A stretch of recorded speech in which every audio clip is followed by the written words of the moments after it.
साथियों, आज बहुत बड़ी आवश्यकता है कि हमारे नवयुवक उन बलिदानियों के बलिदान को समझें और इसी दृष्टिकोण को सामने रखते हुए भवंस ने ये प्रयास किया है। जैसा कि अभी आपको बताया गया कि इस प्रस्तुतिकरण में लगभग 700 बच्चों ने भाग लिया है और ये म्यूजिकल शो के लिए लाइट्स, साउंड, पटकथा, संवाद, गीत, संगीत सभी कुछ विद्यालय का मौलिक प्रयास है। इसमें कोई भी कमर्शियल एड हमने बाहर से नहीं ली है। तो हमारे विद्यार्थी कोई थिएटर आर्टिस्ट नहीं है। साथियों, अगर उनसे कोई गलतियां होंगी तो माफ़ कीजिएगा।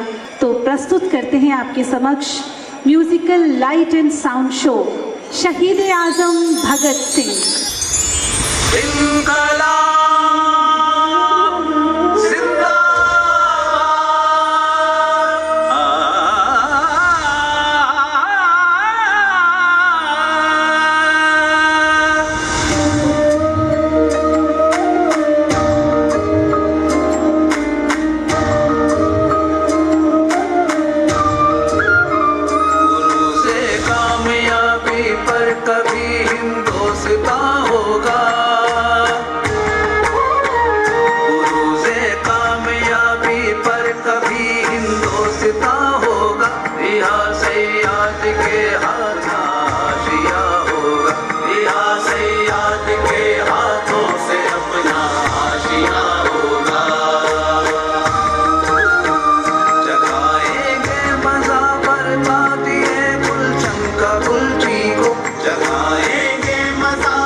फांसी का फंदा नहीं, ये उसके गले का हार था जिसे उसने चूम कर गले में डाला था।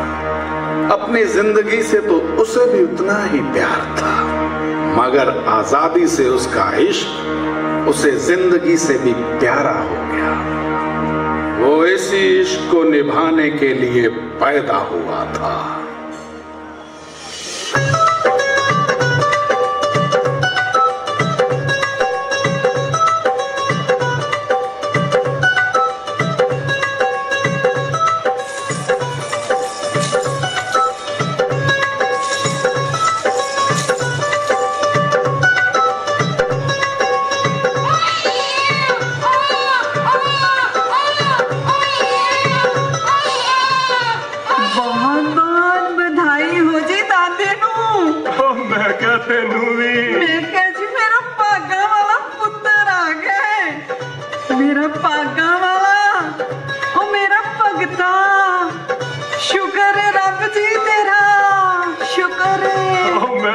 परमात्मा तेरा लाख लाख शुक्रिया।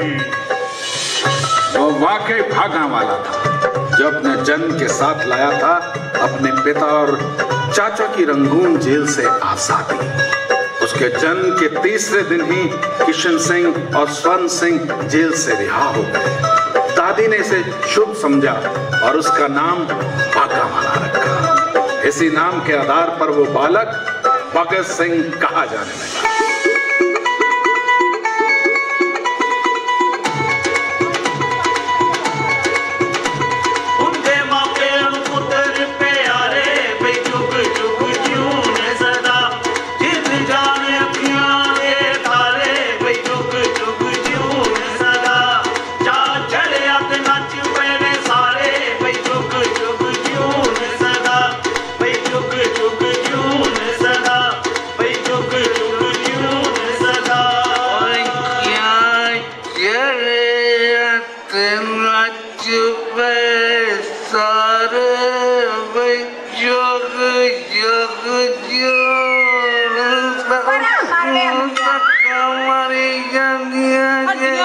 कीर्तन करन डईयां ने ते किड्डे चा मनाउण डिया वधाइयां मंगदा फिरदा आ।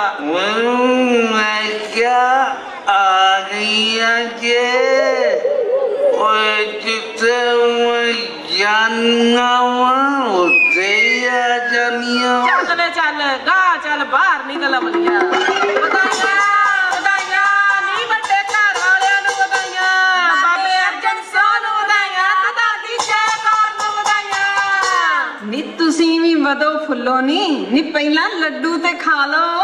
ਵੱਡਿਆਂ ਸ਼ਾਵਾਂ ਦੇ ਘਰ ਪੋਤਰਾ ਜੰਮਿਆ, ਕੁੜਾ ਕਰਮਾਂ ਵਾਲਾ ਆਇਆ, ਭਾਗਾਂ ਵਾਲਾ ਜੰਮਿਆ। ਨੀ ਭਾਗਾਂ ਵਾਲਾ ਆਇਆ ਨੀ ਮੇਰਾ ਪੋਤਰਾ, ਆਪਣੇ ਪਿਓ ਤੇ ਚਾਚੇ ਨੂੰ ਰੰਗੂਨ ਜੇਲ੍ਹ ਤੋਂ ਮੋੜ ਲਿਆਇਆ। ਨੀ ਸਾਨੂੰ ਮਰਾਸੀਆਂ ਨੂੰ ਵੀ ਦੋ ਕੁਛ ਸਰਦਾ ਬੰਦਾ, ਰੱਬ ਨੇ ਲਾਲ ਦਿੱਤਾ। ਸਵੇਰ ਦੇ ਤੇਰੇ ਘਰ ਦੇ ਬੂਹੇ ਅੱਗੇ ਆ ਕੇ ਬੈਠੇ ਆਸਾਂ ਲਾ ਕੇ। ਦਾਦੀ ਤਾਂ ਚੂਹੇ ਦੰਦੀ ਵਾਲਾ ਖੇਸ ਲੈਣਾ ਮਰਾਸੀਆਂ ਨੇ। ਨੀ ਦੋ ਸੂਟ ਦਊਂ ਤੇ ਨਾਲੇ ਚੂਹੇ ਦੰਦੀ ਦਾ ਖੇਸ, ਗੁੜ ਦੀ ਰੋੜੀ ਤੇ 1 ਰੁਪਈਆ ਦੇ ਕੇ ਤੋਰੂ, ਚਿੰਤਾ ਕਾਹਨੂੰ ਕਰ। ਚੱਲ ਫੇਰ ਲੰਮੀਆਂ ਉਮਰਾਂ ਵਾਲਾ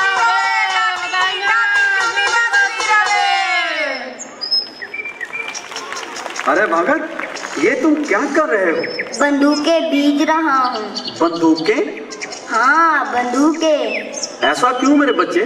जब बंदूकों के पेड़ बड़े होंगे ना तो उन पर और बंदूकें लगेंगी, और उन बंदूकों से हम अंग्रेजों को हमारे देश से मार भगाएंगे। शाबाश बेटा, सदा देश की सेवा करना मेरे बच्चे। अरे भाई किशन सिंह, तुम बहुत भाग्यवान हो।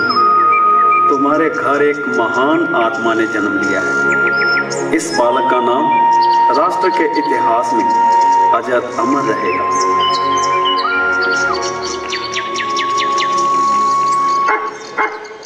माँ, स्वर्ण चाचा जी जेल में क्यों हैं? क्योंकि हम गुलाम हैं। हम गुलाम क्यों हैं माँ? क्योंकि हमारे देश में अंग्रेजों का राज है। हमारे देश में अंग्रेजों का राज क्यों है माँ? बहुत साल पहले हमारे देश में अंग्रेज मेहमान बनकर आए थे, सौदागर बनकर। उन्होंने मुगल बादशाह जहांगीर से इजाजत ली कि वो व्यापार कर सके। वक्त गुजरने के साथ साथ ईस्ट इंडिया कंपनी ने हिंदुस्तान में व्यापार करके मुनाफा कमाया और साथ ही यहाँ के राजाओं, वजीरों और नवाबों को दोस्त भी बनाया। लेकिन औरंगजेब की मौत के बाद जब मुगल सल्तनत बिखरने लगी, तब अंग्रेजों ने अपना असली रंग दिखाना शुरू कर दिया। बहुत चालाकी से राजाओं, वजीरों और नवाबों को एक दूसरे का दुश्मन बना दिया। अपनी ताकत के जोर से लालची लोगों को गद्दियों पर बिठाकर उन्हें कठपुतली की तरह इस्तेमाल किया और सारे मुल्क पर अपना कब्जा जमा लिया और हम गुलाम हो गए। ये गोरे हमें जानवर से ज्यादा कुछ नहीं समझते। लगान के नाम पे किसानों से फसलें छीन लेते हैं, घर जला देते हैं, हमारी जानें लेने से भी नहीं चूकते। कुछ लाख अंग्रेजों ने हम करोड़ों हिंदुस्तानियों के सीने पर पांव रखा हुआ है। लेकिन माँ, अगर हम ज्यादा हैं तो अंग्रेजों को बाहर क्यों नहीं भगा देते? 4-5 साल के भगत सिंह का नाम बंगा गांव के जिला बोर्ड प्राइमरी स्कूल में लिखाया गया, लेकिन स्कूल के बंद कमरों और उबाऊ माहौल में ना टिक पाने वाला भगत अक्सर खुले मैदान में बैठ जाया करता। तू यहाँ क्या कर रहा है? वहाँ गुरुजी पढ़ा रहे हैं, चल उठ। मुझे यही अच्छा लगता है। तू यहाँ क्या करता रहता है? कुछ नहीं, बस चुपचाप मैदान को देखता रहता हूँ। मैदान को? भला मैदान भी देखने की चीज है तो कुछ नहीं वीर जी, लेकिन इस खुले मैदान की ही तरह मैं भी आजाद हो जाना चाहता हूँ। यही सब करना था तो स्कूल में नाम क्यों लिखवाया? खेती का काम करते, पढ़ोगे नहीं तो मार पड़ेगी। मार क्यों पड़ेगी? जब पाठ याद नहीं करोगे तो मार तो पड़ेगी ही। पर वीर जी, पाठ तो किताबों में है ही, उसे याद कर लूंगा। बालक भगत सिंह ने अपनी प्राइमरी की शिक्षा पूरी की। पिता किशन सिंह उन्हें लाहौर के पास नवाकोट ले आए। उन्होंने भगत सिंह को लाहौर के डीएवी स्कूल में दाखिला दिला दिया, जो कि एक राष्ट्रीय विचारधारा से ओतप्रोत विद्यालय था। किताबों से पाठ याद करते करते भगत देशभक्ति के पाठ को भी मानस पटल पर अंकित करते हुए अपने निश्चय में पक्के होते चले गए। बालक भगत सिंह पिता किशन सिंह के साथ क्रांतिकारी सभाओं में जाने लगे। गदर पार्टी का मकसद है सशस्त्र विद्रोह करके हिंदुस्तान को स्वाधीन कराना, स्वतंत्रता, समानता और बंधुत्व के सिद्धांत के आधार पर स्वराज्य स्थापित करना। लेकिन लाला जी, इसके लिए बहुत से हथियार, असला और रुपए चाहिए। इतने रुपए आएंगे कहाँ से? इस आंदोलन में रकम मुहैया कराएंगे अमेरिका और कनाडा में रहने वाले भाई लोग। सरदार अजीत सिंह उन लोगों के साथ काम कर ही रहे हैं।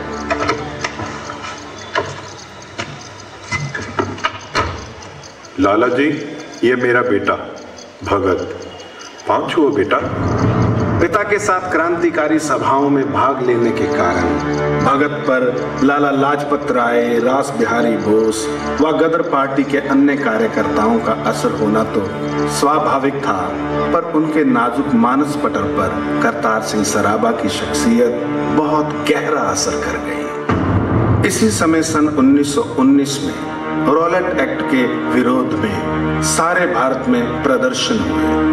इसी प्रकार एक प्रदर्शन अमृतसर में जलियांवाला बाग में भी हो रहा था। साहिबान, आज वैसाखी का दिन है। हम जहां किसी किस्म का फसाद नहीं चाहते।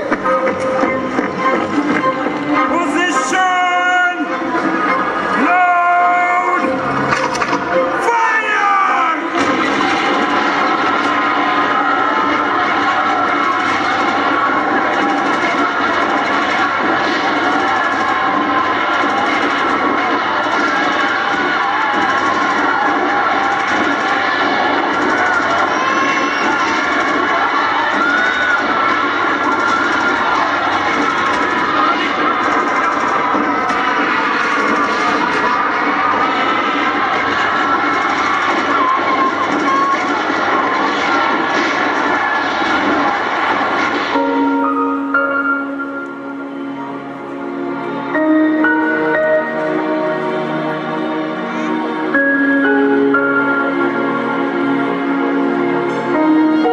तुझे इस भूमि की कसम, भारत माता की कसम,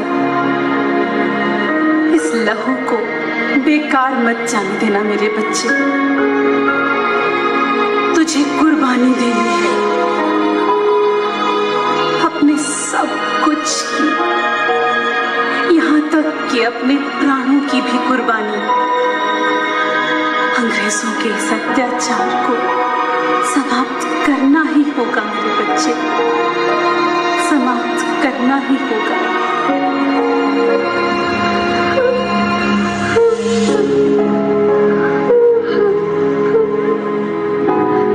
रक्त से सनी हुई उस मिट्टी को भगत सिंह ने अपनी मुट्ठी में भर लिया और कुर्बानी का प्रण किया।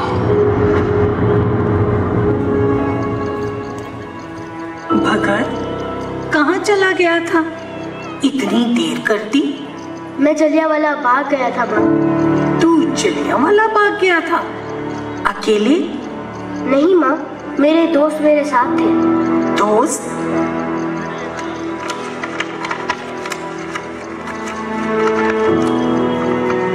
हाँ, करतार सिंह सराभा जी। सेवा देश दी जिंदड़िए बड़ी औखी ते गल्लां करनियां फेर सुखनियां ने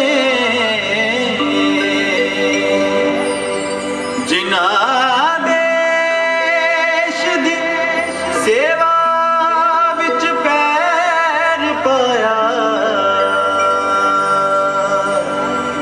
उन्ना लख मुसीबतां चली आने। सन 1920 में महात्मा गांधी ने असहयोग आंदोलन चलाया। इस आंदोलन में उन्होंने देशवासियों से मांग की, हम लड़ेंगे, जरूर लड़ेंगे, मगर हिंसा से नहीं, अहिंसा से।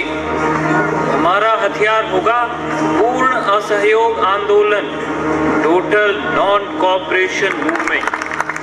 कोई हिंदुस्तानी ब्रिटिश सरकार का साथ ना दे, सरकारी नौकर नौकरियां छोड़ दें, मजदूर फैक्ट्री से निकल आए, बच्चे सरकारी स्कूलों में जाना बंद कर दें, कोई किसी तरह का टैक्स ना दे, सारे विदेशी कपड़े जला दो। ऐसा करो कि ब्रिटिश सरकार का सारा काम काज रुक जाए। अगर आपने मेरा साथ दिया तो मैं वादा करता हूं कि 1 साल में हमें आजादी मिल जाएगी।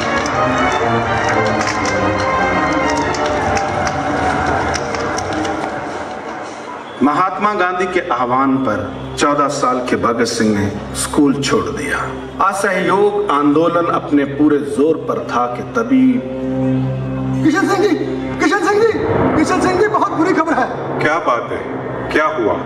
वीर जी, अभी अभी रेडियो पर खबर सुनकर आ रहा हूँ। चौरा चौरी में एक जुलूस शांति से मुजाहरा कर रहा था कि पुलिस चौकी से सामने गुजरते हुए पुलिस ने उन पर गोलियां चला दी। बहुत से लोग मारे गए वीर जी, और भीड़ ने गुस्से में 21 सिपाहियों और एक थानेदार को थाने में बंद कर इमारत को आग लगा दी। इसलिए महात्मा गांधी जी ने आंदोलन वापस ले लिया। नहीं, ऐसा कैसे? आंदोलन बंद हो गया तो मेरा वतन आजाद कैसे होगा? सराभा का बलिदान मिट्टी हो जाएगा। गांधी जी ऐसा नहीं कर सकते। नहीं नहीं नहीं। भगत, भगत, बेटा भगत, रुक जा। दिल में आजादी की चिंगारी को भगत हवा देकर शोला बना रहा था। जिन विद्यार्थियों ने असहयोग आंदोलन के कारण पढ़ाई छोड़ रखी थी, उनके लिए लाला लाजपत राय ने लाहौर में नेशनल कॉलेज की स्थापना की। भगत ने वहीं दाखिला ले लिया। शिक्षा के साथ साथ वो क्रांति के कार्य भी बढ़ चढ़कर करने लगे। सत श्री अकाल वीर जी। ओ सत श्री अकाल जी। तो आज मैं दुकान का रास्ता कैसे भूल गए भगत सिंह जी? रास्ता नहीं भूला हूँ वीर जी, क्रांतिकारी हूँ ना, बस कभी इधर कभी उधर। हाँ भाई, तो फिर कहाँ तक पहुंची तुम्हारी क्रांति? वीर जी, जिस दिन देश का हर एक नौजवान अपने खून की एक एक बूंद भी दे देना, तो ये गोरे तो वैसे ही भाग जाएंगे। बस एक मौके की तलाश है। मौका? क्यों बेकार की बात करते हो तुम दोस्त? आजादी पाने के लिए चाहिए जुनून, हिम्मत, आत्मविश्वास, भावना। क्या इस तरह तुम्हें आजादी मिल जाएगी? दोस्त, मैं तुम्हारा नाम तो नहीं जानता, पर हाँ, इतना जरूर जानता हूँ कि मौके चाहे छोटे होते हैं, लेकिन उनके परिणाम हमेशा बड़े। जुल्म का नहीं बंदी हूँ, साधारण सा रखता हूँ भेष। रगों में खून नहीं, आजादी दौड़ती है। नाम है सुखदेव। मेरे हाथ की लकीरों में वतन हिंदुस्तान सा दिखता है। रिश्तों के नाम की लकीरें मैंने खुद ही मिटा दी हैं। यहीं कॉलेज में भगत सिंह श्री भगवती चरण, सुखदेव, यशपाल, रामकृष्ण और तीर्थराम के संपर्क में आए। प्रोफेसर विद्यालंकार, जिन्हें मन ही मन भगत अपना राजनीतिक गुरु मानते थे, उसके क्रांतिकारी जीवन को दिशा दिखाने में उनका बड़ा हाथ था। तुम लोगों के पास जोश तो है, लेकिन रास्ता नहीं है। तुम्हें क्या लगता है कि आए दिन छोटी मोटी झड़पें करके तुम अंग्रेजों को देश से बाहर निकाल दोगे? तो क्या हम कुछ ना करें? क्या चुप बैठे रहें? चुप बैठने को कौन कहता है? विरोध तो जरूरी है, लेकिन उसका भी कोई तरीका होता है। अहिंसा? सिर्फ गांधी ही एक रास्ता नहीं है भगत। आवाम अपने आप में इतना ताकतवर होता है कि अगर उसे सही दिशा दी जाए तो वह बड़ी से बड़ी सत्ता को उखाड़ फेंक सकता है, जैसा कि रूसी क्रांति में कम्युनिस्ट पार्टी ने कर दिखाया। जो रूस में हुआ वो यहाँ भी हो सकता है। एक ऐसी पार्टी है जो वही कोशिश यहाँ भी कर रही है और एक्शन पर विश्वास रखती है। HRA? Hindustan Republican association join करना चाहोगे? यस सर, बिल्कुल सर। सोच लो, ये रास्ता खतरों से भरा हुआ है। एक क्रांतिकारी के लिए उसकी पार्टी, उसका मकसद ही सब कुछ है। फिर उसके लिए ना कोई खुशी, ना सुख, ना प्यार, ना रिश्ता, ना घर, ना परिवार। हम तैयार हैं सर। भगत बीए के प्रथम वर्ष में पढ़ रहे थे कि घर वालों ने दादी की जिद पर भगत को घर बुला भेजा। दादी चाहती थी कि उनके पोते की बहू आ जाए ताकि उनके मन में कोई हसरत न रह जाए। घर वालों ने भगत सिंह की सगाई सरगोदा जिले मानावाला गांव के सरदार तेज सिंह मान की बहन से पक्की कर दी।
पिताजी नमस्ते। आप मेरी शादी करना चाहते हैं।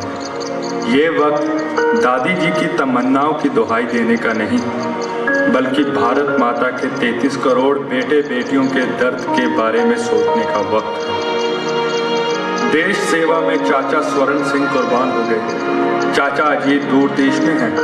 आपने भी बहुत जेलें काटी। मैं तो सिर्फ आपके नक्शे कदम पर चल रहा हूँ, इसलिए मेहरबानी करके आप मुझे शादी ब्याह की बेड़ियों में ना जकड़े। आपको याद होगा कि जब मैं छोटा था तो बापूजी ने मेरे यज्ञोपवीत के वक्त ऐलान किया था कि मुझे देश सेवा के लिए दान कर दिया। मैं उसी कसम को पूरा करने के लिए लाहौर छोड़ के जा रहा हूँ। भगत सिंह पढ़ाई छोड़कर जा रहा था। वो शादी नहीं करना चाहता था क्योंकि वो कहता था, इस गुलाम हिंदुस्तान में अगर मेरी शादी हुई तो सिर्फ मौत से होगी और मेरे बाराती होंगे इस वतन की आन में कुर्बान होने वाले शहीद। लाहौर छोड़ भगत कानपुर पहुंच गए, जहां राम प्रसाद बिस्मिल से उनकी मुलाकात हुई। तो तय ये हुआ है कि काकोरी स्टेशन क्रॉस करने के बाद ट्रेन रोकी जाएगी और वहीं सरकारी खजाना लूट लिया जाएगा। एक बार फिर सोच लीजिए पंडित जी, ट्रेन में हथियार बंद पुलिस की चौकसी होगी। ये काम बड़ा जोखिम का है। HRA में हर काम जोखिम का ही होता है। अब प्रचार करना है, हथियार चाहिए तो पैसे तो जुटाने ही होंगे मनमत साहब। हाँ साहब, क्यों ना हम किसी सेठ या जमींदार को लूट लें। नहीं, बिल्कुल नहीं। ऐसा करके हम उसी आवाम की नजरों से गिर जाएंगे जिसके लिए हम लड़ रहे हैं। इसलिए तय है कि सरकारी खजाना ही लूटेंगे। किसी को कोई शक? नमस्ते पंडित जी, ये भगत सिंह है। आओ भगत सिंह, आओ। HRA में तुम्हारा स्वागत है। मुझे विद्यालंकार जी से तुम्हारा संदेश मिल गया था। मैंने सुना है कि तुम HRA को ज्वाइन करना चाहते हो। जी बिस्मिल जी। तुम हमारी पार्टी ही क्यों ज्वाइन करना चाहते हो? मैं अपने देश से बहुत प्यार करता हूँ। मैंने बचपन से एक ही सपना देखा है, आजाद भारत का। मैं अपने देश के लिए जान देना चाहता हूँ और मैं जवानी का खून है, जोश तो मारेगा ही, लेकिन गर्म खून और सफलता का कोई मेल नहीं भगत सिंह। एक एक पल में 100 बार मरना पड़ता है। अरे बर्फ पे नंगा लटाकर 2 कोड़े भी पड़े ना तो मुंह से धरती माँ की जगह सिर्फ माँ ही निकलेगा। जाओ भगत सिंह, जाओ। ये संघर्ष खून मांगता है, खून बहाना कोई बड़ी बात नहीं पंडित जी। बड़ी बात यह है कि जिस्म से टपका एक बूंद लहू आने वाली नस्लों के लहू में उबाल ला सकता है या नहीं। यही ख्वाहिश लेकर बड़ा हुआ हूँ। करतार सिंह सराबा को अपना गुरु मानता हूँ। जलियांवाला बाग में बहे खून को अपने अंदर महसूस करता आया हूँ। अपने आसपास इतना कुछ देख चुका हूँ कि बर्फ की सिल्लियाँ और चाबुक मेरे इरादों को तोड़ नहीं सकते। शाबाश भगत सिंह, शाबाश। अरसे बाद किसी सच्चे क्रांतिकारी से मुलाकात हुई है। इन अंग्रेजों से लड़ने का अब अलग ही मजा आएगा। 9 अगस्त 1925 को HRA के क्रांतिकारियों ने काकोरी के नजदीक ट्रेन में से सरकारी खजाने की लूट को सरअंजाम दिया।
अंग्रेजी सरकार दिल मिला उठी। एक एक करके पूरे देश में से लगभग 40 क्रांतिकारियों को गिरफ्तार किया जा चुका था। काकोरी कांड के कुछ एक क्रांतिकारी ही बच पाए थे। पुलिस बिस्मिल की तलाश कर रही थी। एचआरए की कमान अब चंद्रशेखर आजाद ने संभाल ली थी। सब खत्म हो गया। सालों साल की मेहनत, जमा जमाया ग्रोथ सब एक झटके में खत्म हो गया। अब तो उम्र कैद के दौर होंगे, फांसियां होंगी। अभी बहुत कुछ करना बाकी था, सब खत्म हो गया। कुछ भी खत्म नहीं हुआ पंडित जी। शरीर कैद किया जा सकता है, विचार नहीं। आदमी को मौत दी जा सकती है, उसके आदर्शों को नहीं। और अगर आदर्श जिंदा है तो पार्टी जिंदा है। हमारी पार्टी का मकसद है इनकलाब। उस इनकलाब को हम आवाम तक जरूर लेकर जाएंगे।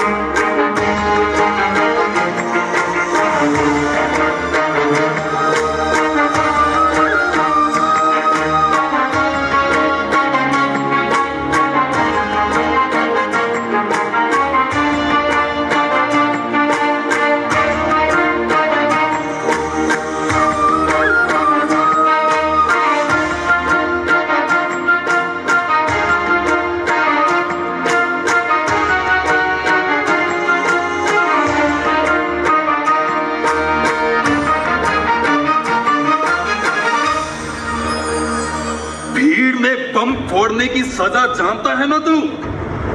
अभी भी वक्त है, गुनाह कबूल कर ले, सजा कम हो सकती है। तुम लोगों ने मुझे फंसाया है क्योंकि तुम लोग डर गए हो और डरना भी चाहिए। अंग्रेजों से कह दो कि भाग लें वरना लात मार कर खदेड़े जाएंगे। What did he say? I'm saying the choice is yours, sir. Leave my land or get thrown out.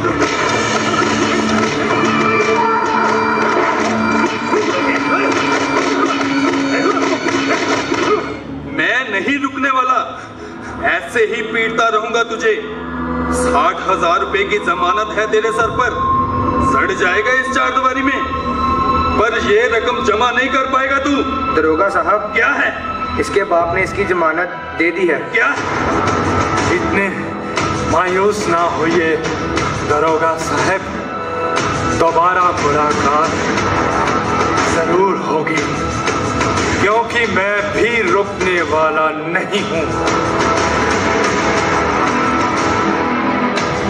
आजादी हमारा मकसद नहीं है। ये क्या कह रहे हो भगत? सिर्फ आजादी हमारा मकसद नहीं है। आजादी का मतलब क्या है कि हुकूमत अंग्रेजों के हाथों से निकलकर मुट्ठी भर रईस और ताकतवर हिंदुस्तानियों के हाथ लग जाए? नहीं, आजादी सिर्फ पहला कदम है। मकसद है वतन बनाना, एक ऐसा वतन जहां सबको बराबरी से जीने का हक मिले, जहां मजहब के नाम पर समाज का बंटवारा ना हो, ऐसा वतन जो इंसान पे इंसान के जुल्म की खिलाफत करे। हिंदुस्तान जहां इतने सारे धर्म, भाषाएं, जातियां, संस्कृतियां हैं, इन सबको साथ जोड़े रखना आसान काम नहीं। लेकिन अगर हम आज नहीं समझे और इस मसले को लेकर आज से संघर्ष जारी ना किया तो हिंदुस्तान कल एक आजाद मुल्क तो होगा, लेकिन एक भ्रष्ट, शोषक और सांप्रदायिक समाज बनकर रह जाएगा। इस देश को सरकार नहीं, मजदूर चलाता है, किसान चलाता है, और उसी मजदूर और किसान की हड्डी तोड़ रखी है सरकार ने। जब एक एक आदमी आजाद होगा धर्म से, छूत अछूत से, सांप्रदायिकता से, ये होगा हमारा भारत, एक आम आदमी का आजाद भारत। हमारी एसोसिएशन आम आदमी के लिए लड़ेगी, इसलिए हिंदुस्तान रिपब्लिकन एसोसिएशन का नाम बदलकर होगा हिंदुस्तान सोशलिस्ट रिपब्लिकन एसोसिएशन, और हमारा नारा होगा इनकलाब जिंदाबाद, इनकलाब जिंदाबाद, और इस आजादी के लिए अलग अलग तौर पर काम कर रही क्रांतिकारी पार्टियों को एकजुट होना होगा। एक एक उंगली उठाओगे तो तोड़ दी जाएगी, लेकिन जब सारी उंगलियों को मिलाकर मुट्ठी बनाओगे तो आजादी आएगी। ब्रिटिश सरकार के ये नुमाइंदे सिर्फ 1 लाख और हम 33 करोड़ हिंदुस्तानी एक दिन एक तारीख तय करो और हमला बोल दो इन गोरों के महलों पर, उखाड़ दो इनके पांव, निकाल बाहर करो इनको हमारे वतन से।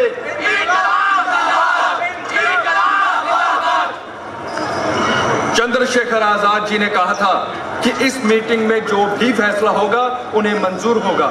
इस एसोसिएशन का ब्रिटिश हुकूमत पर पहला वार होगा साइमन कमीशन पर। इस बार हमारे नारों के साथ साथ एक आवाज और गूंजेगी और वो होगी लाला लाजपत राय की। इनकलाब जिंदाबाद।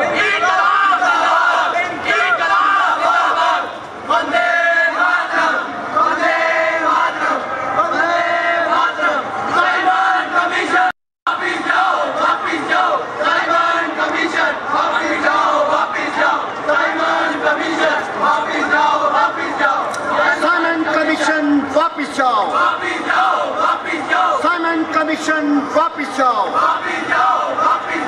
भारत माता की जय। भारत माता की जय। Vande Mataram. What are the natives saying? Do you understand the bloody language? Yes, I do, sir. They're saying that they salute their motherland, India, and Simon, go back to your country.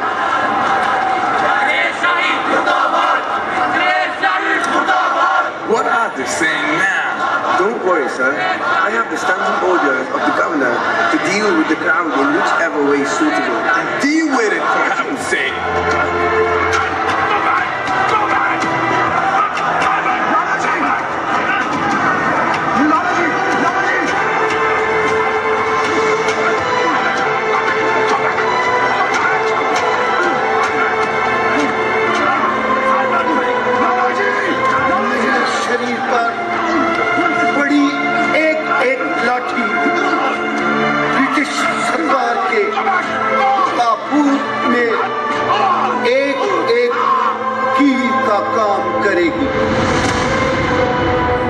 लाला जी की मौत से सारा देश उत्तेजित हो उठा और चंद्रशेखर आजाद, भगत सिंह, राजगुरु और सुखदेव अन्य क्रांतिकारियों ने लाला जी की मौत का बदला लेने की ठानी। ये वो इश्तिहार है जिसे स्कॉट को मारने के बाद लाहौर की सड़कों, गलियों और पूरे हिंदुस्तान में लगाया जाएगा। मैं पढ़ के सुनाता हूँ। स्कॉट मारा गया, लाला लाजपत राय की मौत का इंतकाम ले लिया गया। सभी को ये इत्तला दी जाती है कि ये कार्यवाही सीधे तौर पर सियासी इंतकाम की कार्यवाही थी। हिंदुस्तान के बुजुर्ग नेता लाला लाजपत राय पर किए गए बेहद कायराना हमले से उनकी मौत हुई।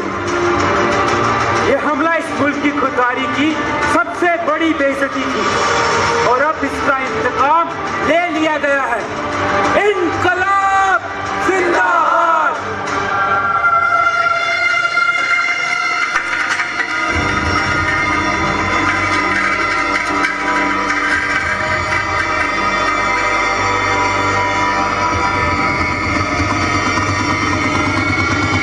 ये स्कॉट नहीं, सॉन्डर्स है।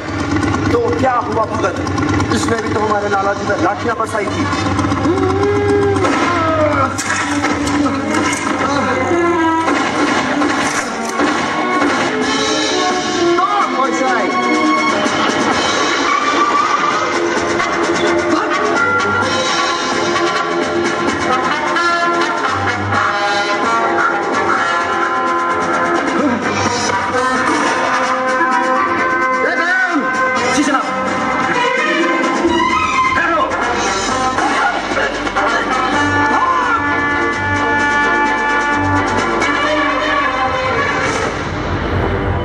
सॉन्डर्स की हत्या ने पूरे देश में भगत सिंह को लोकप्रिय बना दिया।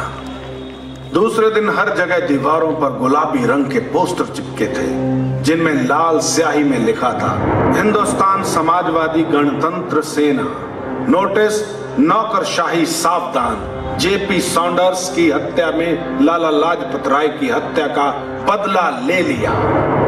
Sir, they wanted to kill me. वो लोग मुझे मारना चाहते थे। Sir, there was also a sick boy with a turban and beard. In leaders का इतना हिम्मत, पुलिस ऑफिसर्स को मारेगा?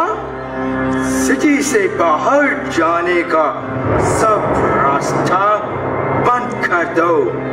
हर घर का तलाशी लाओ, जो भी सिख लड़का मिलाए और अरेस्ट हिम।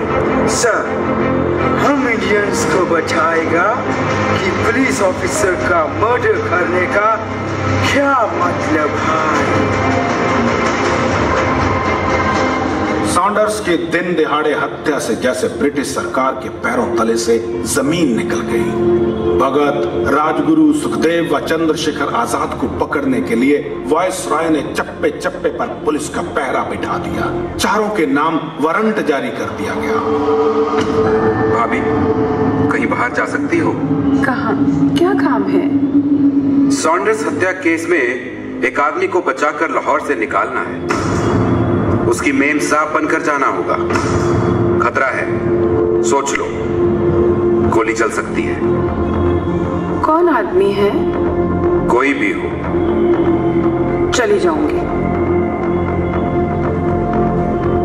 इसे पहचानती हो? भगत।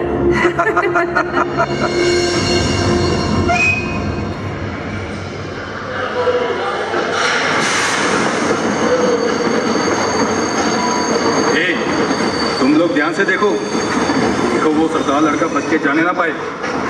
जिस पर भी शक हो उसे दर्द पहुंचो, वो तीनों हत्यारे बचने ना पाए।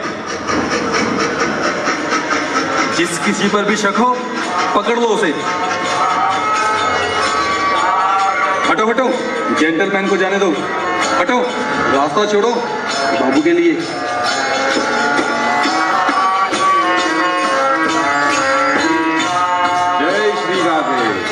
बच्चा, आज तेरा मस्तक चमक रहा है। आज तू जिसे ढूंढ रहा है अवश्य मिलेगा। जय श्री राधे। जय श्री राधे। जय श्री राधे। चलो चलो, लगे रहो अपने काम पर। मैं भी देखता हूँ ये मुजरिम बच के लाहौर से कैसे निकलते हैं।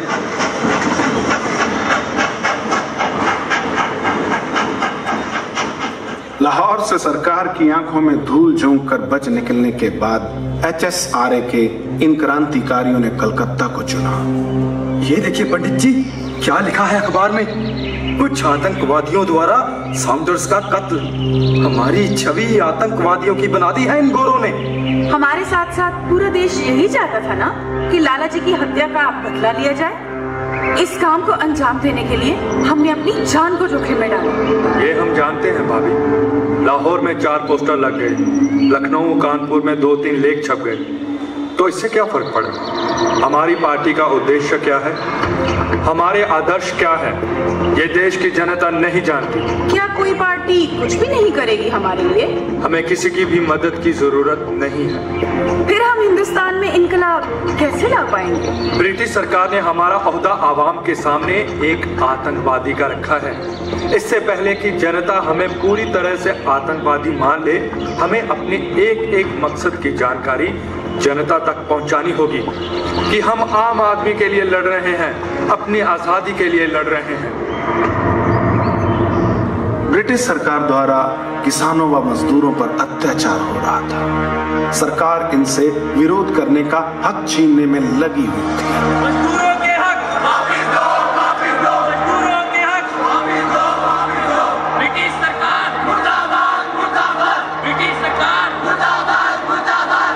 पब्लिक सेफ्टी बिल नहीं चलेगा, नहीं चलेगा। पब्लिक सेफ्टी बिल नहीं चलेगा, नहीं चलेगा। हमारे हक वापस दो, वापस दो। हमारे हक वापस दो, वापस दो। किसानों के हक वापस दो, वापस दो। किसानों के हक वापस दो, वापस दो। किसानों के हक वापस दो, वापस दो।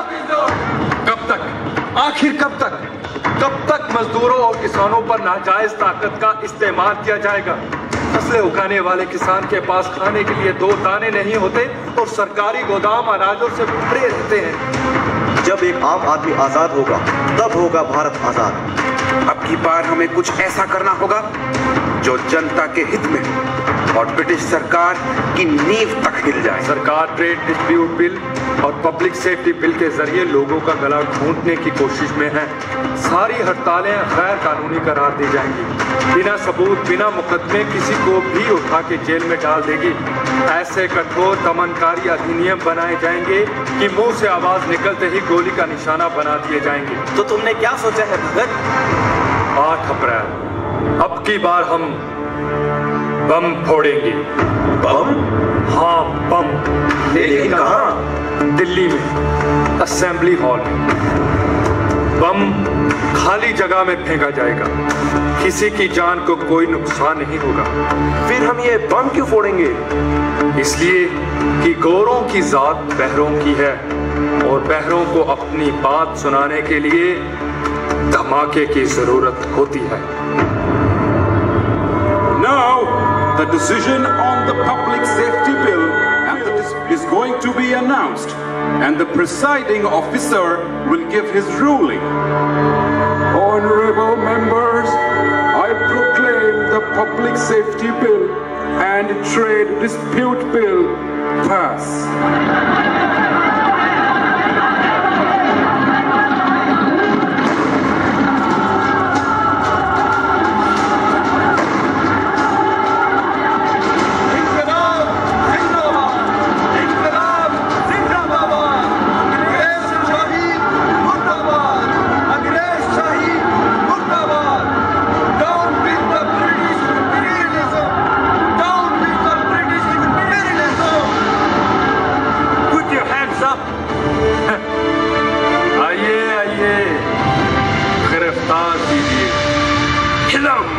गिरफ्तार कर लो। 7 मई 1929 को दिल्ली में सेशन जज विजय चांद के समक्ष भगत सिंह और बटुकेश्वर दत्त पर मुकदमे की पहली सुनवाई हुई और 6 जून 1929 को सेशन जज मिडलटन के समक्ष दूसरी सुनवाई हुई, जहां भगत ने ऐतिहासिक बयान दिया। इनकलाब जिंदाबाद, साम्राज्यवाद मुर्दाबाद, long live revolution, down with imperialism. If the prisoners have finished entertaining the court, perhaps they would like to say something pertinent to the court before I pass my sentence. Your Honor, मेरे मुवक्किल अदालत को बताना चाहेंगे कि बम फेंकने के पीछे उनकी क्या वजह थी। They have committed such a dastardly act that this court is not interested in their reasons or motives. Your Honor, जुर्म के पीछे का मकसद जाने बिना इंसाफ नहीं किया जा सकता, तो क्या हमें इजाजत है? You may. हमने जानबूझकर बम वहां फेंका जहां पर किसी की जान का नुकसान ना हो। हमारा मकसद सिर्फ अपनी बात सुनाना था और बहरों को सुनाने के लिए धमाके की जरूरत होती है। ये बम एक चेतावनी थी अंग्रेजी हुकूमत के लिए कि उनका वक्त खत्म हो गया है। ये एक चेतावनी है असेंबली में बैठे नेताओं के लिए जो आवाम के साथ गद्दारी करते चले आ रहे हैं। हमारे देश के असली आधार हमारे किसान, हमारे मजदूर हैं। उनकी मेहनत को ना सिर्फ लूटा जा रहा है बल्कि ट्रेड डिस्प्यूट बिल और पब्लिक सेफ्टी बिल की आड़ में उनके विरोध करने का बुनियादी हक भी छीना जा रहा है। उनके संघर्ष को दुनिया के सामने लाने के लिए ये बम फोड़ा गया। हम चाहते हैं कि हमारी पीढ़ी सवाल करना सीखे, आंख मूंद कर किसी के पीछे ना चले और हमारे नेताओं को भी चाहिए कि आवाम को प्रवचन ना करे, उनकी मुश्किलों को सुने और हल ढूंढे। अपने हक के लिए लड़ना और अपनी आजादी के लिए आवाज उठाना कोई जुर्म नहीं। इनकलाब जिंदाबाद, नौकरशाही मुर्दाबाद। इनकलाब जिंदाबाद, नौकरशाही मुर्दाबाद, नौकरशाही मुर्दाबाद। गवाहों के बयानों को मद्देनजर रखते हुए ये अदालत इस नतीजे पर पहुंची है कि मुल्जिम भगत सिंह और मुल्जिम बटुकेश्वर दत्त ने असेंबली हॉल में बम फेंककर और गोलियां चलाकर हॉल में मौजूद मेंबरान को कत्ल करने की कोशिश की। लिहाजा बतारीख 12 जून 1929 को दोनों मुल्जिमान को दफा 3 और ताज़ीराते हिंद की दफा 307 और 308 के तहत उम्र कैद की सजा दी जाती है बाहुक्म दिल्ली सेशन कोर्ट। भगत और दत्त ने जज मिडलटन के इस फैसले के खिलाफ हाई कोर्ट में अपील की है। क्या होगा इस अपील से? बहुत कुछ होगा।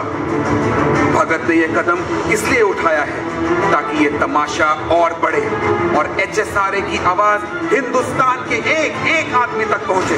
भागो पुलिस! अरे भाग! पकड़ो पकड़ो! पकड़ सालों को भागने ना पाए।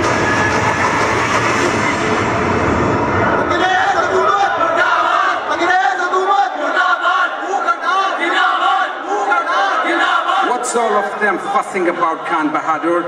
The gentleman there wants good food, sir. Please remind him of where he is. This is jail. The jail is governed by law, and the law is same for everybody, sir. तुम कहना क्या चाहते हो? हम जंग आजादी के कैदी हैं।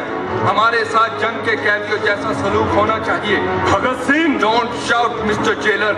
According to British government itself, we are waging a war against the state that makes us prisoners of war, and there are international rules of treating prisoners of war.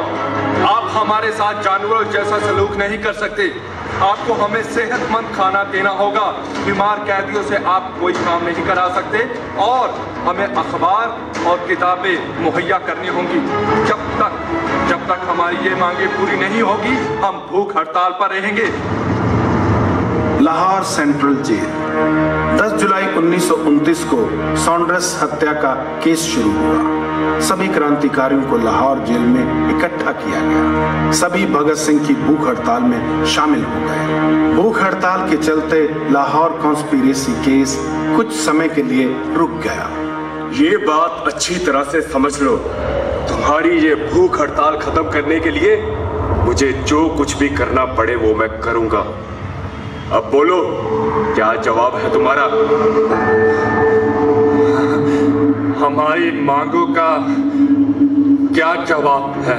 कुछ नहीं होगा तुम्हारी मांगों का। समझने की कोशिश करो भगत, इस भूख हड़ताल से कहीं कोई फर्क नहीं पड़ रहा। फिर क्यों कर रहे हो ये सब?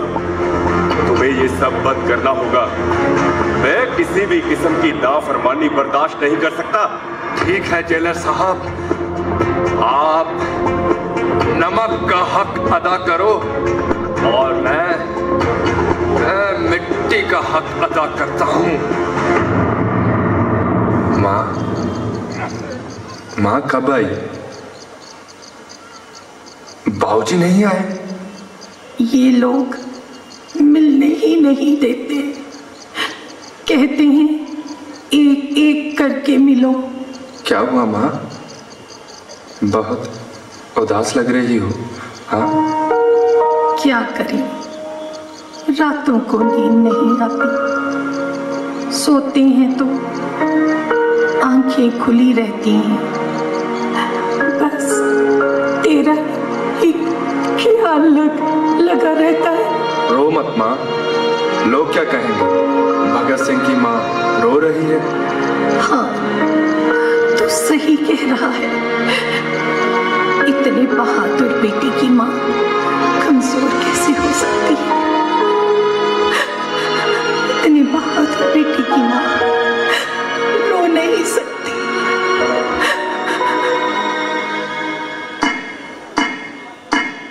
आजो आजो और खाना खा लो। 10 दिन से कुछ नहीं खाया आप लोगों ने, भूखे मर जाओगे। कोई फायदा नहीं है, कुछ नहीं होने वाला। जिद छोड़ दो अपनी। चलो आजो आजो, खाना खा लो।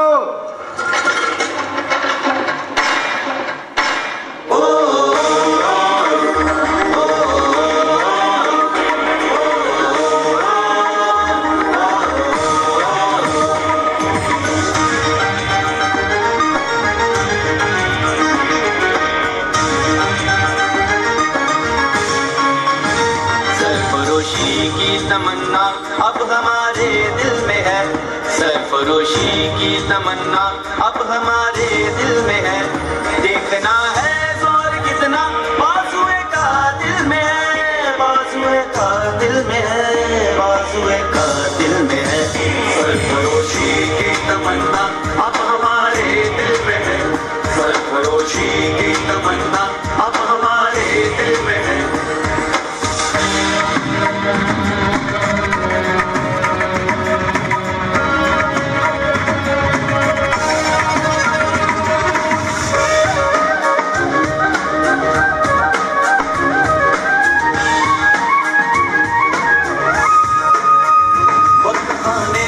बता देंगे तुझे है आसमां, वक्त आने पर बता देंगे तुझे है आसमां। हम अभी से क्या बताएं क्या हमारे दिल में है, क्या हमारे दिल में है, क्या हमारे दिल में है। सरफरोशी की तमन्ना अब हमारे दिल में है, सरफरोशी की तमन्ना अब हमारे दिल में है। Break the fast somehow। आज 40 दिन हो गया है। पूरा कंट्री में भगत सिंह और उसका फ्रेंड्स के लिए सिंपैथी वेव पैदा हो गया है। पूरा लाहौर का पब्लिक ने खाना बंद कर दिया है। 21 जुलाई को भगत सिंह डे मनाने का प्लानिंग हो रहा है। उसका पहले ये हंगर स्ट्राइक खत्म हो जाना चाहिए। Do something। एक आइडिया है सर, अगर हम उनके पानी के बर्तनों में दूध डाल दें तो हंगर स्ट्राइक तो खत्म हो सकती है। क्रांतिकारियों की भूख हड़ताल देशव्यापी बन चुकी थी। इसे तोड़ने के लिए कैदियों के पानी के बर्तनों में दूध डाल दिया गया। जबरन उनके मुंह में खाना ठूसने की कोशिशें चलती रही। नालियों के जरिए उनके अंदर दूध पहुंचाने की बर्बर कोशिश जारी रही, लेकिन ना तो भूख हड़ताल टूटी और ना ही क्रांतिकारियों का हौसला।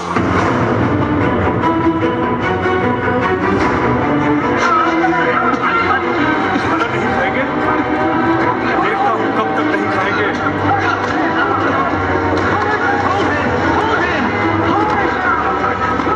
मुंह खोला इनका।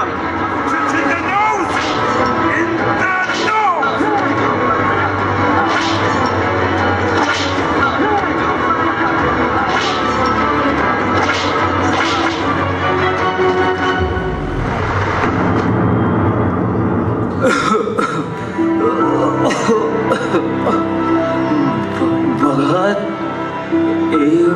बहुत भी अंदर जाने को नहीं दिया। तेरे को बोला था ना आखिर तक तेरे साथ चलेगा। पानी पानी लाओ, पानी पानी पानी लाओ, पानी अरे सुन रहा है कोई? पानी लाओ, अरे पानी तो दे दो।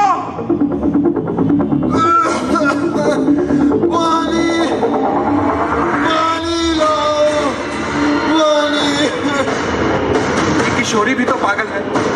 कल रात एक मुट्ठी लाल मिर्च खा गया ताकि वो लोग गले में नाली ना डाल सके। साले ट्यूब भी नहीं डाल पाएंगे तो खाना कहां से खिलाएंगे? सारा गला चल गया है।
हिंदुस्तान के बच्चे बच्चे की जुबान पर भगत सिंह का नाम था।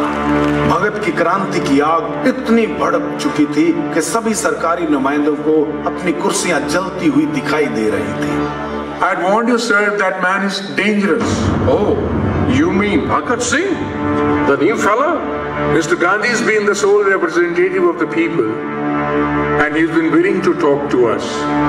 But if this Bhagat Singh wave continues, Gandhi may not be left with any people to represent. What do you mean? At this point, sir, Bhagat Singh's popularity rivals that of Mr. Gandhi. Who says? My sources. Your sources? Oh yes, with the Congress party. It's very important to break this hunger strike. What are their demands then? Chhatar Singh, अब से भगत सिंह और उनके साथी जैसा खाना चाहते हैं वैसा दो, और हाँ, उनके लिए किताबें और अखबारों का इंतजाम भी कर दो। साहब जी, मतलब सरकार ने उनकी मांगे मान ली? इनकलाब! छतर सिंह, साहब जी, गलती हो गई। जतिन दास, 63 दिन से कुछ खाया नहीं, दवाई भी नहीं ले रहे। अगर ये कोऑपरेट नहीं करेंगे तो आई कांट हेल्प इट। अरे कोई समझाओ इन्हें। जतिंदा, दादा, हम जीत गए। मेरे भाई दबा ले ले। बोला था ना भगत, आखिर तक साथ चलूंगा। आज भी एक बूंद अंदर जाने को नहीं दिया। आखिर तक साथ चलूंगा। आखिर तक साथ। दादा कुछ बोलो। दादा कुछ बोलो। दादा।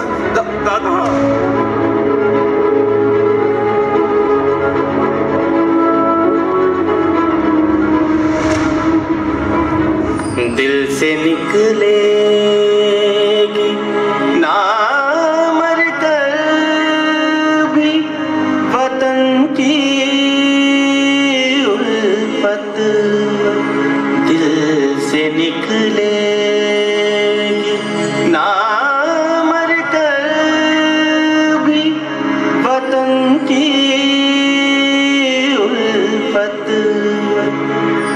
मेरी मिट्टी से भी खुशबूए वतन आएगी, मेरी मिट्टी से भी खुशबूए वतन आएगी, ऐ वतन आएगी, ऐ वतन आएगी, ऐ वतन आएगी। भूख हड़ताल में क्रांतिकारियों की मांगों पर ब्रिटिश हुकूमत ने जो स्वीकृति दी थी वो महज स्वांग था। अंग्रेजों की इस हरकत पर भूख हड़ताल फिर से जारी कर दी गई। अंततः 5 अक्टूबर 1929 को 116 दिन की ये भूख हड़ताल अपने विराम को पहुंची। गिरफ्तार किए गए क्रांतिकारियों पर ब्रिटिश सरकार द्वारा अत्याचार किया गया। क्रांतिकारी जयगोपाल व फणेंद्र नाथ घोष के सरकारी गवाह बन जाने से लाहौर कंस्पिरेसी केस शुरू हुआ। Yes, Mr. Prosecutor, you may proceed. हाँ तो जयगोपाल, क्या आप बता सकते हैं कि ये इश्तिहार किसने लिखा है? भगत सिंह ने। Point to be noted, my lord. अच्छा तो जयगोपाल, ये बताओ कि जेपी सॉन्ड्रस को किसने और कैसे मारा? जेपी सॉन्ड्रस के बाहर आते मैंने इशारा किया।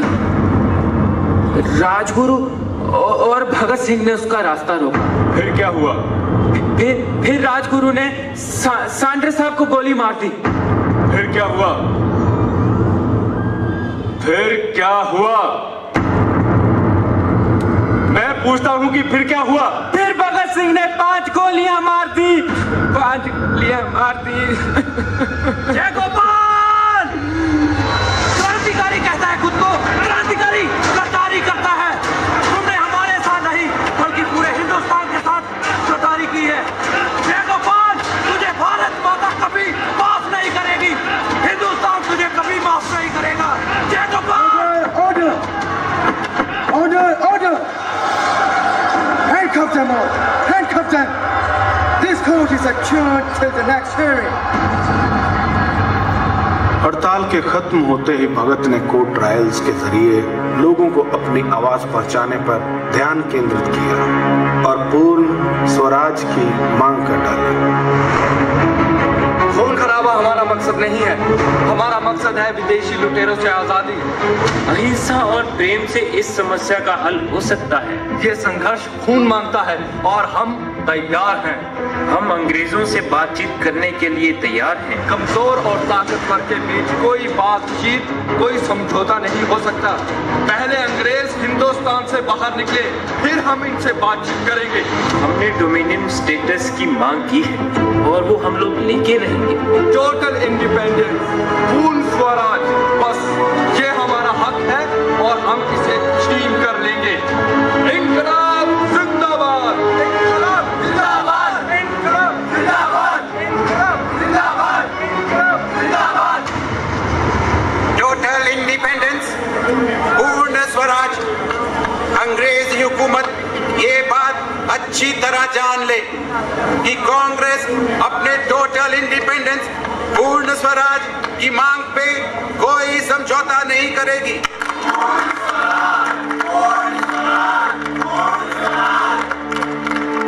Total independence? What's got into Congress all of a sudden? Well, he's Bhagat Singh. His popularity is compelling the Congress to behave more militantly. But they are in jail, Herbert. And I thought we had enough witnesses in this case. Well, I feel the case has become a comedy. Bhagat Singh and his friends run their revolution in jail and treat the court as their propaganda office. You're not making sense, Herbert. You have to stop it. Herbert, for God's sake, I have to follow the law. Law? You are the law. If you declare emergency, you can change the law with an ordinance, of course. Viceroy के नए कानून के मुताबिक अभियुक्त की गैर हाजिरी में भी उन पर मुकदमा चल सकता था और फैसले के खिलाफ कोई अपील नहीं की जा सकती थी। ब्रिटिश सरकार भगत सिंह व उसके साथियों को बिना उनका पक्ष सुने सजा का निर्णय कर चुकी थी। स्पेशल ट्रिब्यूनल और कोर्ट ट्रायल केवल स्वांग थे, इसलिए क्रांतिकारियों ने कोर्ट का बहिष्कार कर दिया। Let the courtroom be empty. Just finish the case. Finish it. 7 अक्टूबर 1930 को जब म्याद खत्म होने में 3 हफ्ते बाकी रह गए थे, ट्रिब्यूनल ने निर्णय सुनाया भगत सिंह, सुखदेव और Rajguru to be hanged till death, 7th day of October 1930.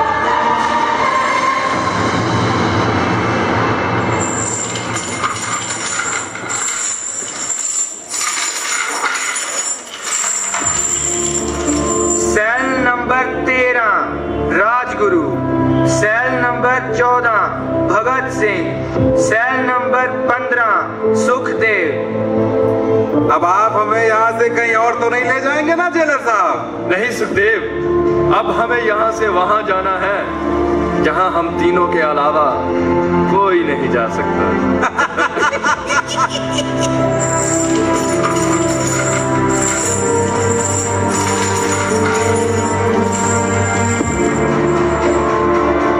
इन लोगों का ध्यान रखना, इन्हें किसी भी किस्म की तकलीफ नहीं होनी चाहिए। सजा के फैसले को गुप्त रखने की कोशिश की गई। लाहौर में दफा 144 लगा दी गई और ये खबर जंगल की आग की तरह पूरे देश में फैल गई। 8 अक्टूबर को देश भर में जुलूस निकाला।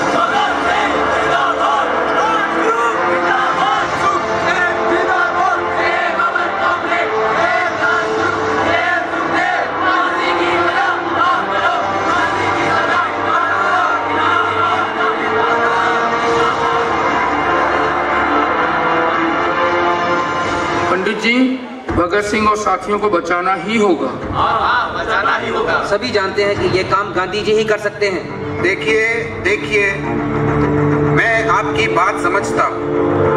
आज बापू की वायसराय से मीटिंग है, उन्हें इरविन पैक्ट पे साइन करना ही नहीं चाहिए। उन्हें वायसराय के आगे तीनों की फांसी की सजा मुआफी की शर्त रखनी चाहिए। तीनों नौजवानों को फांसी दी जाने वाली है। उनके शहीद हो जाने से पूरे देश का माहौल बिगड़ सकता है।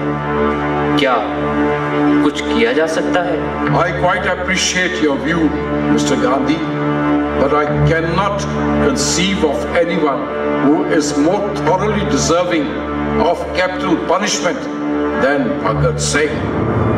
3 मार्च 1931 को भगत का अपने परिवार से मिलन अंतिम मिलन था। परिवार के सभी लोग भगत से मिलने आए थे। कुछ कहना चाहा, होंठ फड़फड़ा कर रह गए। मां ने एक वीरांगना की तरह बेटे को उसके फर्ज की शिक्षा दी।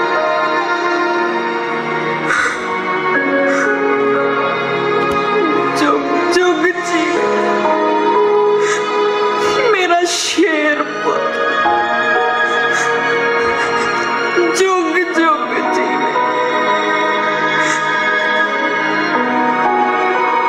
साडा का दुच्चा कीता है पुत्रा, वाहे गुरु सदा सहाय होवे।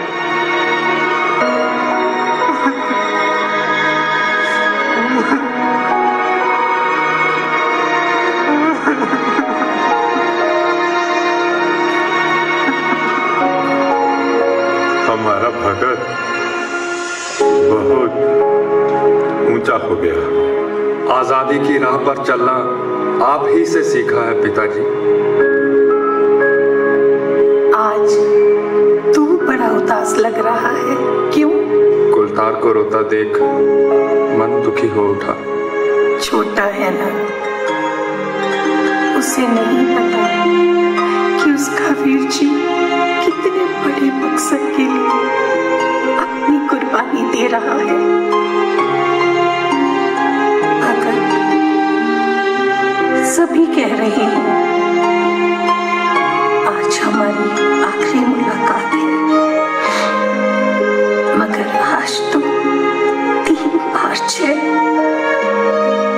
अभी तो बहुत दिन पड़े हैं। आज के बाद मैं फिर तुझे कभी नहीं देखूंगी।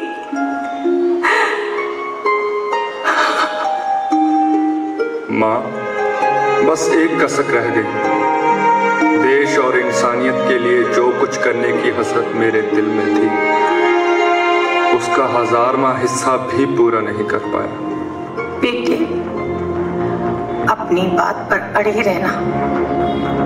एक ना एक दिन सभी को मरना है, पर मौत वही है जिसे सारी दुनिया देखे। मुझे फक्र है कि मेरा बेटा देश के लिए अपनी जान न्यौछावर कर रहा है।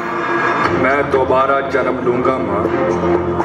अंग्रेजों के जाने के बाद उनकी कुर्सियों पर जो बैठेंगे वो भी हमारे मुल्क को बहुत तकलीफ पहुंचाएंगे। मुझे भारत माँ को बचाने के लिए दोबारा जन्म लेना होगा माँ। मैं वापस आऊंगा, मैं वापस आऊंगा, मैं वापस आऊंगा। सत श्री अकाल भगत। सत श्री अकाल छतर सिंह जी, कहिए क्या हुक्म है? मैं तुम्हारे लिए गुटका लाया, पाठ कर। छतर सिंह जी, अगर आपने पहले कहा होता तो मैं आपकी बात मान लेता। अगर अब मैं परमात्मा को याद करूंगा तो लोग कहेंगे कि भगत सिंह बुज़दिल है। सारी जिंदगी तो मैंने रब को याद नहीं किया, अब सामने है तो पाठ करने लगा।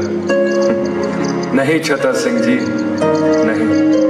मैंने जिस तरह अपनी जिंदगी गुजारी है उसी तरह मुझे इस दुनिया से जाने दीजिए। मैं अपना जीवन एक मकसद के लिए न्यौछावर करने जा रहा हूँ। यहाँ या यहाँ से आगे किसी पुरस्कार की इच्छा के बिना किसी स्वार्थ भावना के बिना मैंने अनासक्त भाव से अपने जीवन को आजादी के नाम कर दिया है। ये मेरा अंत समय है। मैं स्वार्थी वजह से तो कभी प्रार्थना नहीं कर सकता।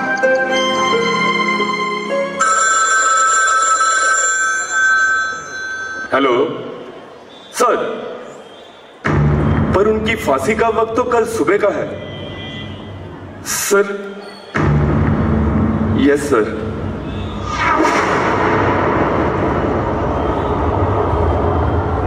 चलो, तुम्हारी फांसी का वक्त हो गया है। जरा रुकिए जेलर साहब, एक क्रांतिकारी को दूसरे क्रांतिकारी से मिलने दीजिए। चलिए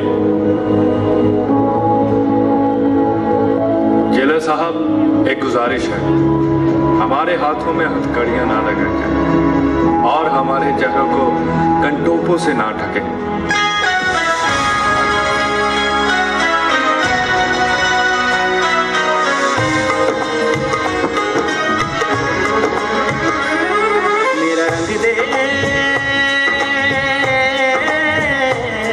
मेरा रंग दे बसंती झोला, माए रंग दे, मेरा रंग दे, मेरा रंग दे, मेरा रंग दे बसंती झोला, माए रंग दे बसंती झोला, माए रंग दे बसंती झोला।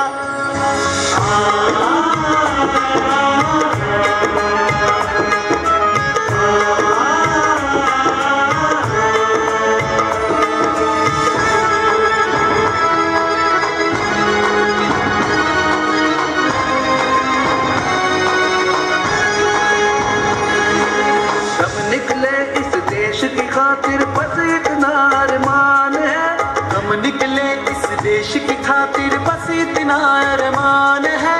एक बार इस राह में मरना 100 जन्मों के समान है। देख के वीरों की कुर्बानी, देख के वीरों की कुर्बानी, अपना दिल भी बोला, मेरा रंग दे, मेरा रंग दे, मेरा रंग दे बसंती चोला, माए रंग दे बसंती चोला, माए रंग दे बसंती चोला।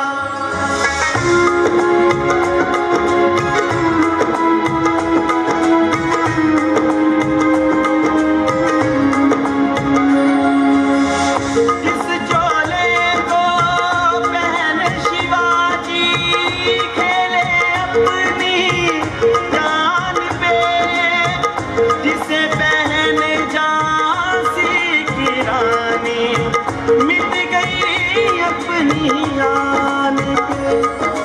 जिस चोले को पहन शिवाजी, खेले अपनी जान पे, जिसे पहन झांसी की रानी, मिट गई अपनी आन पे। आज उसी को पहन के निकला, आज उसी को पहन के निकला हम मस्तों का टोला। मेरा रंग दे, मेरा रंग दे, मेरा रंग दे बसंती चोला, माए रंग दे बसंती चोला, माए रंग दे बसंती चोला, माए रंग दे बसंती चोला। इंकलाब जिंदाबाद, साम्राज्यवाद मुर्दाबाद। मजिस्ट्रेट साहब, आप किस्मत वाले हैं, अपनी आंखों से देख रहे हैं कि भारत के क्रांतिकारी अपने ऊंचे आदर्शों के लिए किस तरह मौत को खुशी खुशी गले लगा सकते हैं।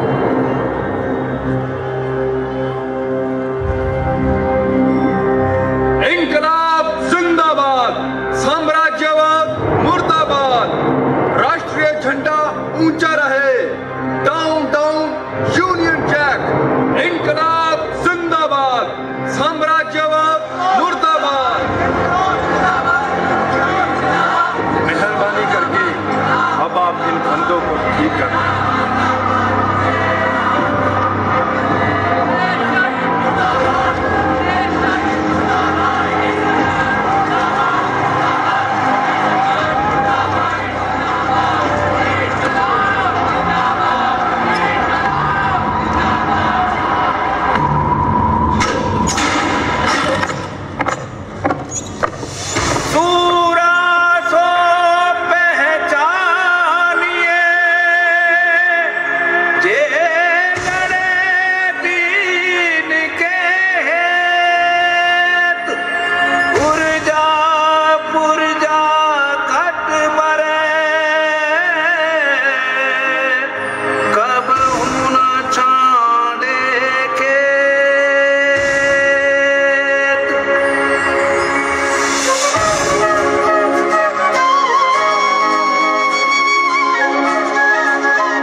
ये जो सांसों में घुल रही है हवा, ये जो महकी हुई सी फिरे है फिजा, ये जो सांसों में घुल रही है हवा, ये जो महकी हुई सी फिरे है फिजा, आजाद है